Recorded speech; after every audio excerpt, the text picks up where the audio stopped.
पत्र उमेदवारांना द्यावे लागेल आणि 6 महिन्याच्या आत जात वैधता प्रमाणपत्र सादर न करू शकलेल्या संबंधित उमेदवारांची निवड ही पूर्वलक्षी प्रभावाने रद्द होईल।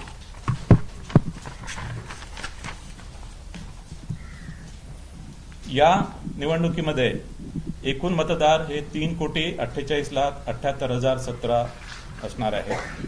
त्यापैकी पुरुष मतदार 1,81,93,666 असतील।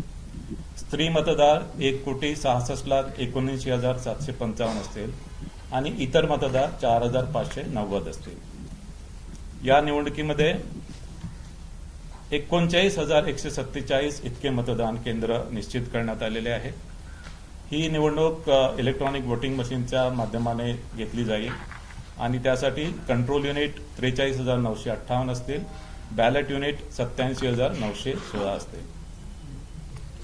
बृहन्मुंबई महानगरपालिकेसाठी मतदान केंद्र एकूण 10,111 मतदान केंद्रे निश्चित करण्यात आलेली आहेत।